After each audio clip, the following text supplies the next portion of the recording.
おはようございます。俊也です。今日の FD レストアは、前回の動画でこのロータリーエンジンブローが確定して、ほとんど使えそうな部品はなさそうなんですけど、ただ、今後の自分のスキルアップのため、より細かい部品とか外して、どういう構造になってるのか把握したいなと思いまして、例えば、このローターのアペックスシール外してみたりとか、あとハウジングについてるオイルのプレッシャーセンサーとかいろんな部品がまだたくさんついてるんで、こういうの外して構造を理解して、そして部品一つ一つきれいに洗浄していきたいと思います。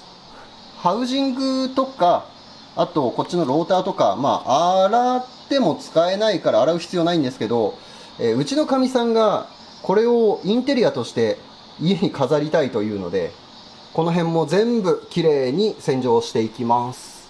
洗う部品ね、たくさんあります。どこまで洗って動画にできるかちょっとわかんないんですけど、ただ一つ言えるのは、今日の動画はこの FD の完成とは関係のない動画になると思います。完全に趣味の世界というか自己満の世界で部品洗浄をやっていきます。それじゃあ作業行ってみよう。それじゃあまずは作業の段取り的に、分解じゃなくて洗浄からやっていきます。このギットギトの、あとカーボン汚れたっぷりなこの汚いのをね、つけ置きで洗わなきゃいけないんで、汚れ浮かせるのにね時間がかかると思うんで、先にこれつけ置きしてから、その待ってる間で部品を分解していくような、そんな感じでやっていきます。とりあえずちょっとね、オイルとかでギトギトしてるんで、一回ちょっと軽くだけ拭き掃除しといて、1個、そして2つ目。FD のは2ローターなので、これが2つあります。フロントハウジングとリアハウジング。プライマリーとセカンダリーって言った方がいいのかな。なんとなく伝わればいいね。はい、こんな感じで一回ちょっと入れておいて、そしてパーツクリーナー、過去にエンジンとかを洗浄したりヘッドカバー洗ったりとかした時の余りです。多少汚れてる感じ、まだ使えるけどみたいな、これを再使用で洗っていきます。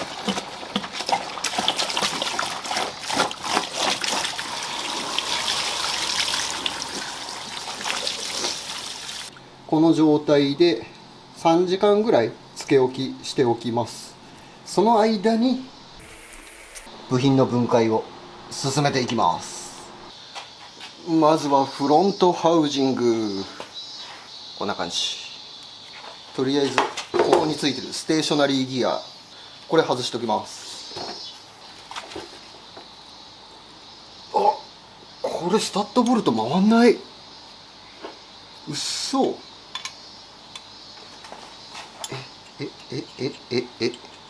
スタッドボルト取れないのか。やっぱりこういうので練習しておかないと、ぶっつけ本番でなんかちゃんとしたエンジンやって失敗したくないからね。これスタッドボルト緩まないパターンかもしれないですよ。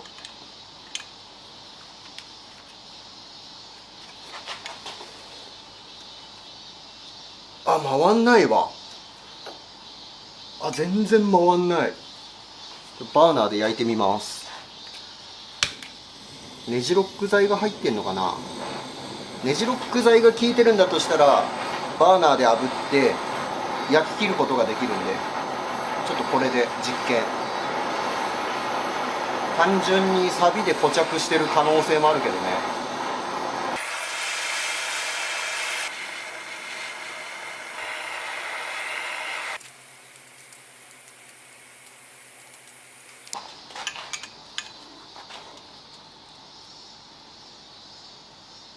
回らない。ダメ。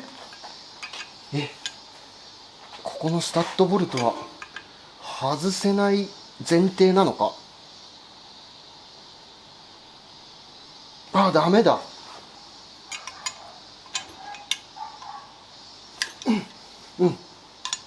ここが緩んだ。ネジロック剤がついてる形跡はないですね。ってことは単純に固着してるだけなんだ。ここも動いた。あと2本。回った。いったいったいった。やっぱりバーナーで炙る作戦がいいのかな。よっしゃー、回った。こんだけやらなきゃダメなのか。これはどう外すか要検討だな。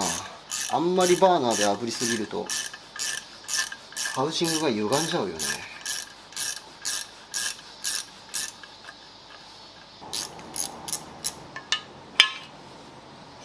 よいしょ。そして裏側についてるこれシールをこうやって取って、残っちゃった。切れてる。なんだ、結構ボロボロだな。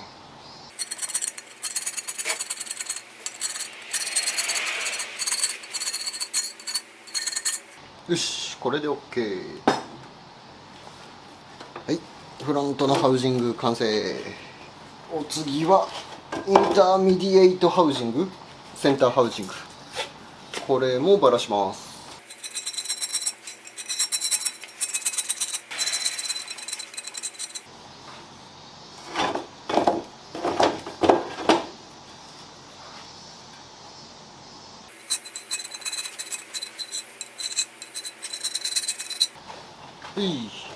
完成。次。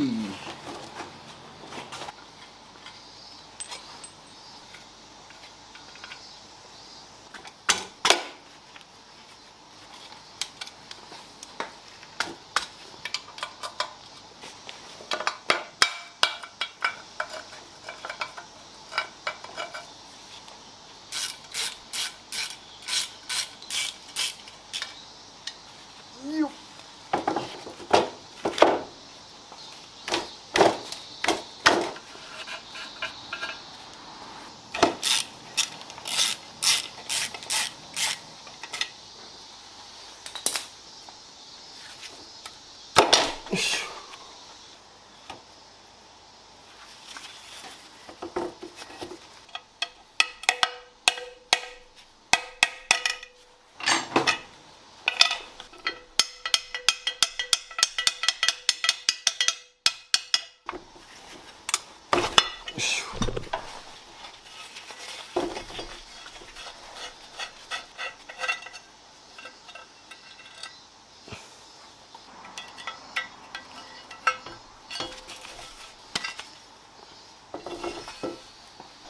さあ、そろそろ汚れも柔らかくなった頃じゃないかな。ずーっと日向に出しといたんで、これがね、お湯になってます。すごい熱いぐらいのお湯。お風呂のお湯より熱いわ。さあ、どうでしょう。だいぶ綺麗に落ちてるかもしれない。まだちょっとこびりついてるのがあるから、こういうのはワイヤーブラシでガシガシ落としていきます。再使用するやつじゃないからね。再使用するやつはワイヤーブラシでこすっちゃダメだけど、これは展示品になるからワイヤーブラシで汚れを落としていきます。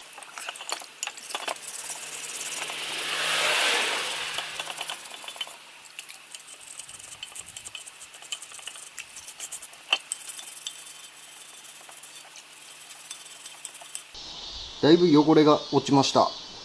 ワイヤーブラシでこすりやすい場所はね、簡単に汚れが落ちていきます。でこっちの方はブラシかけにくいからあんまり落ちなかったです。元の状態はこんな感じ。これに比べればだいぶ汚れが落ちましたよね。あと排気ポートも結構綺麗になった。元はこういう状態。軽くこすれば、水で流してあげれば勝手に汚れが落ちていきます。あと一番すごいなと思ったのはやっぱりこのウォーターライン。この中がね、なんかヘドロみたいなのが溜まってるんですよ。こういう感じ。これがね、水流せば流れ落ちていくような、そういう感じで全部なくなったので、いい感じです。次はこいつをドブ漬けしちゃいましょう。オイル焼けして、こんな感じになってる。フロントカバ表側もこんな感じで結構汚れてる。これもね、だいぶ汚れが浮いてくると思うんで、これもつけておきます。次、ローターばらしていきます。ローターのこのなんか、この単面の部分に刻印が入ってるんですって。1、2、3、4、5、6。その刻印が、このアペックスシールとか、このサイドのシールの部分の目印になってるらしいので、その番号をまず見つけます。あった。3番がある。ここ5番。じゃあここ1番。ってことは、これの裏側が、2、4、6になるのかな。4番。2番あった。じゃあこっちが6でしょ。6番あった。なんかね、この刻印の場所が、このアペックスシールとか、このサイドのシールの目印になってるらしくて、この番号順にね、部品を管理するんですって。パーツケースに番号を振って、1、2、3、4、5、6って外した場所が分かるように管理するのがね、ロータリーのやり方みたいです。ただ、今回このエンジンはもう使えないので、部品の管理はしません。アペックスシールとかは全部廃棄になります。一応そういう風に外し方があるっていうのだけちょっと確かめたかったんです。まずはここの中心の輪っかになってるシール、これ外して、でここのサイドシール引っ込んじゃっててね、全然取れる気配がないんですけど、本来はスプリングが入っててテンションかかってるからこれ出てきてるはずなんですけど、引っ込んじゃってて取るのが大変そう。本来こんな外し方しないですからね。もう食い込んじゃってるから。よいしょ。もう割れた。取れなくね取れないよ。これ取らないとこっちが外れないんだけどな。どうしたもんかな諦める。サイドシール外すの諦める取れる気配がない。来た。来た。よし。このサイドシールの下にもう一本ね、スプリングがいるんですよ。そのスプリングも一応確認しとくか。これ。ピントが合わないね。細すぎて。あった?こんな細いのがいます。これが入ってて、その上に、これ。サイドシール。これがいます。それがここの外周部分ね。両側のサイドシールが取れたので、ここ外します。これもね、食い込んじゃってる。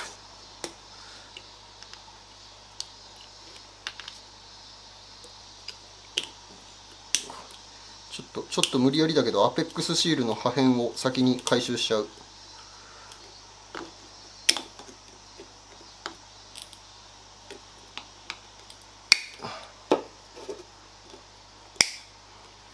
取れたから多分これでコーナーシールが来ないかな。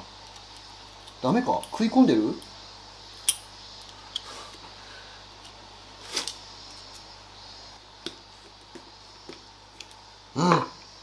取れないね。完全にね、アペックスシールがなくなっちゃってるから。本来ここにね、さっきのこういう棒みたいなやつがここに入ってるんですよ。ただそれがなくなっちゃってて、それがね、ここのローターに食い込んでます。こんな感じでね。これここに食い込んでる。完全にダメなんですけど、うまいこと外せたらインテリアとして飾れるかなと思ったけど、諦めよっか。これはちょっと無理だな。外れない。いっそのこと、ブローしたらこんな感じになりますよっていう意味合いでもうこれ外さないでこのまま飾ろっか。これ外し忘れてた。この中心のところにもこういうスプリングが入ってます。よいしょ。はい、このローターはこれで終了。そしてさっきのローターだと全然バラすの練習にならないからと思って、こっちのもう一個の方のローターでリベンジと思ったんですけど、こっちもダメだね。サビッサビでアペックスシールも全然動いてないし、サイドシールもこうもう完全に埋まっちゃってる。で唯一ここのアペックスシールだけが生きてたので、こういう感じでね、ちゃんと中のスプリングが機能してるんですよ。ここのアペックスシールとコーナーシールが外せそうだから、ここでちょっと練習したいと思います。よしよしこの1箇所だけ外す練習っていうのもおかしいけどね。サイドシールはもう取れないから、とりあえずこのままアペックスシールを外します。こういう棒状のシール、これがハウジングにね、こうピッとこうスプリングの力で押し付けられてシールしてます。これ外して、そしてこの中にもう1本いるので、あれの片割れがいるので、これも外します。そしてもう1個、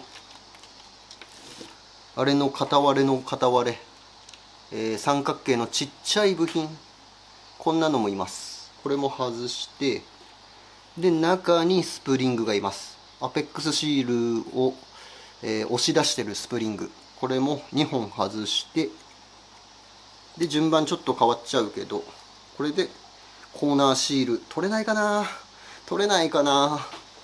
サイドシールでいけそうだな。はい、これでコーナーシールを外して、でこのコーナーシールの下にもまたスプリングがいるので、これも外します。こんな感じになってます。本当はこんな尖った工具使わないで、竹串とかで傷が入らないようにね、丁寧に外すのがいいみたいです。はい、こんな感じになっております。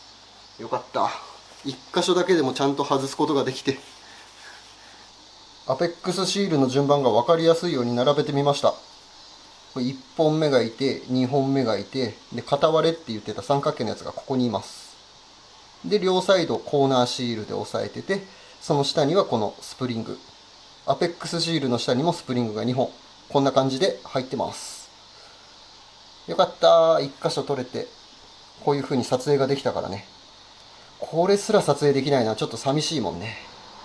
このアペックスシールっていうやつがロータリーエンジンの要。もうここが気密性を保ってるから。でそして一番弱い場所だから、ここが一番重要な場所です。車外の強化品とかもあるみたいですね、ここのやつ。ただ強化品下手に入れると逆にローターハウジングの方にダメージが入りやすかったりとか、なんかいろいろあるみたいなんで、まあその辺はショップによってノウハウがあるみたいなんですけど、とりあえずまあ僕はどうするかは分かんないです。まず次のエンジンを探さなきゃいけないから、とりあえず分解だけね、はい、こんな感じでやりました。やっぱり整備書見て勉強するより現物触って覚えた方がね、勉強になるからね。そしてこのローターもインテリアになるので、これも洗浄液へドボーン。ローターのカーボン汚れひどかったから丸1日つけ置きしておきました。果たして汚れはどうなっているでしょうか。とりあえず1個目、いや、わあ綺麗に落ちてんじゃん。こっちはねブローしてた方のローターですね。ギッタギタなやつ、綺麗に落ちてるね。あと軽くブラシでこすれば、指で撫でてもだいぶ汚れが落ちますね。もう一個の方がねもっとひどかったんですよ、カーボン汚れ。もう真っ黒クロスケで。こっちはどう？お、落ちてるね。ほらほらほらほらほら、全然簡単に落ちる。やっぱこのパーツクリーナーすげえや。これが使える部品だったらよかったのに。残念ながらもうこれは使えないけど、まあでも綺麗に汚れが落ちるのは気持ちいいね。それじゃあブラシでちょっと汚れをね落としていきましょうか。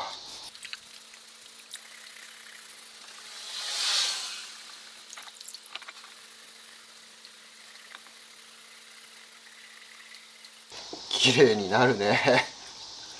なんかちょっと残念だけどな。こんだけ綺麗になるのに使えないなんて。汚れが落ちたからかな。ほらアペックスシールとかも簡単に取れる。これも取れるかな。取れる。アペックスシールが取れた。固着が剥がれたんだ。こっちはサビサビだった面。サビまでは落ちないかな。いや、サビ結構落ちるな。落ちますね。ローターにシミっぽいものは残るけど、でも表面に浮いてるガッサガサなやつ、カーボン汚れと一体化してるような赤サビ、これはこすれば落ちるかも。あ、落ちるね。なんだったらなんか再使用できそうな気もしないでもないけど、このローターそのぐらい表面は綺麗。まあ無理だと思うけどね。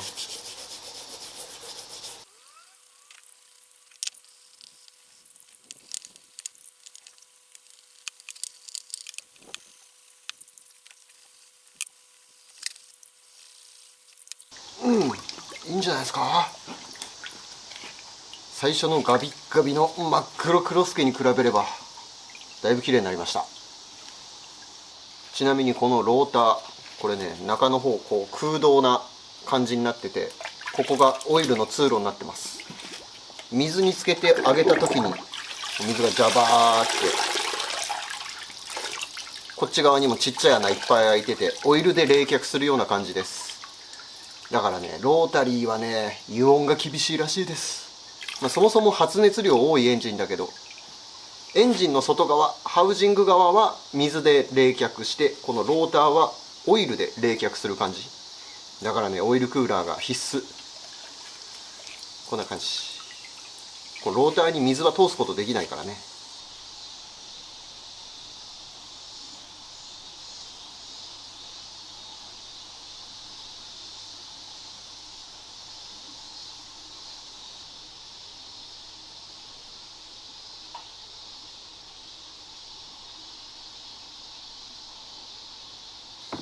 フロントカバーはどうなったでしょうか。せーの、じゃん。あ、だいぶここの油染み、オイル焼けみたいなの落ちましたね。あ、綺麗になった。あと軽くこすったら OK かな。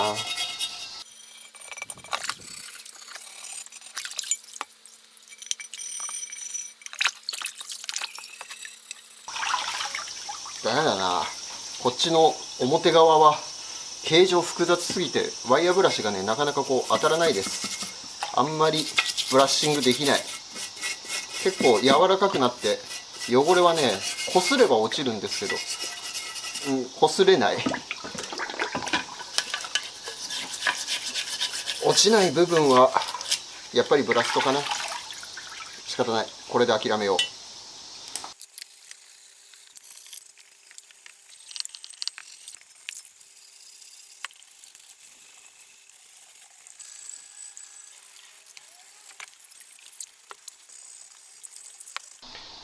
はい、ということで一通り部品洗浄が終わりました。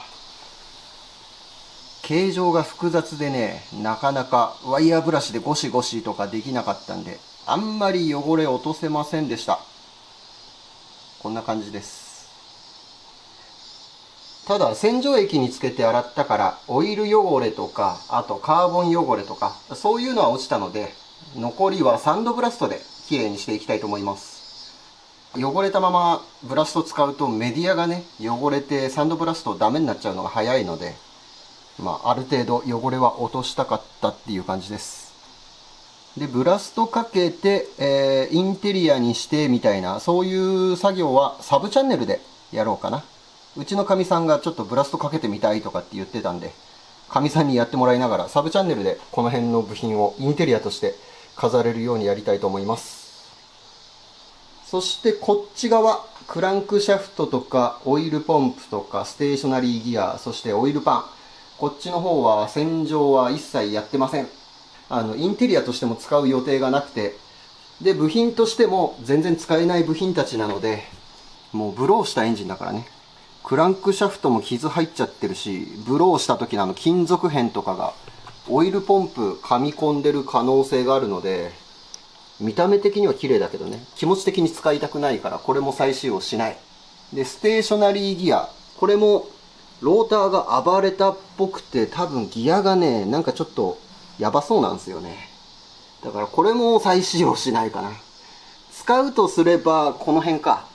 カウンターウェイト、バランサーウェイトだっけ、クラッチ側についてたやつ。これが車外のクラッチつけるときに必要になるみたいなんで、これだけかな、再使用するとすれば。まあそんな感じになりそうなので、こっちの部品たちは使うか使わないかわからないので、このままにしておきます。下手に洗うとね、錆びてきちゃったりとかもするから、油ついたまんま保管しておく。この先エンジンがどうなるかはちょっとわかんないですけど、一応この車が完成するまではこの部品たちちゃんと保管しておいて、いらなくなったら鉄くずとして捨てます。そんな感じになると思います。話は変わるんですが、以前の動画でエアコンの話しましたよね。で、その時にこれ映像として映してたんですけど、ごめんなさい、これエアコンのコンプレッサーじゃなくてエアーポンプですって。そもそもこの FD エアコンついてなくてコンプレッサーもなかったです。で、コンプレッサーがなかったんだけど、なんか形状似てたから、これがエアコンのコンプレッサーだと思ってたんですけど、はい、間違いでした。これエアコンじゃなくて、エアーポンプ。空気を送るためのポンプです。そしてもう一つ。燃料タンク、車から下ろした時、タンクの中確認したじゃないですか。めちゃくちゃ綺麗でしたよね。あれが綺麗だった理由、コメントで教えてもらったんで、ちょっとそれお伝えしますね。これ今手元にあるやつ、メータリングオイルポンプ、そういう部品です。でこれがね、エンジンについてるんですよ。場所的に言うとね、正面から見て左下側、これがねエンジンについてます。でこれの役割なんですけど、吸気側にエンジンオイルを供給する部品なんですって。ロータリーエンジンってアペックスシール、さっきのローターの端っこの部分ですよね。あそこがオイル切れしやすいから、わざと混合機にオイル入れて潤滑をさせるんですって。ただそれでも潤滑が足りない場合があるから、ガソリン自体に2サイクルオイルを入れる人もいるらしいんですよね。本当かどうかわかんないですよ。ただそういう風に乗ってる人もいるし、うちの車が本当にオイルが入ってたから燃料タンクが綺麗だったかどうかまではわからないです。ただその可能性もあるよねっていう話で、ちょっとびっくりしちゃいました。なんかエンジンオイルを送って燃やすってなると、なかなかほら CO とかね、いろいろこう環境問題的に厳しそうな気はするけど、でもそれをやらないとエンジンが潤滑できないらしいので、ちょっとびっくりしてしまいました。だからガソリンに2サイクル用のエンジンオイル入れてた可能性もあるし、もしくは燃料添加剤、フューエル1とかの添加剤入れてた可能性もある。どういう状況でガソリンタンクが綺麗だったかは分かんないんですけど、そういう可能性があるみたいです。はい、ということでちょっと話脱線しちゃったんですけども、今日の動画はエンジンブローして長期放置されてたロータリーエンジンの分解洗浄動画だったんですけども、いかがだったでしょうか。正直使える部品何にもない。ただレシプロエンジンと構造が違うからね、分解してて楽しかったです。ローターからアペックスシール外したりとか、いろいろ経験はできたので、いい練習材料にはなったと思います。もし次エンジンばらしてオーバーホールする時があれば、もっとうまく作業ができるかなと思います。この後エンジンがどうなるかはちょっと分かんないですけど、動画の続きが気になるという方はぜひチャンネル登録よろしくお願いします。あと高評価もよろしくお願いします。最後までご視聴ありがとうございました。また次回ご覧ください。バイ。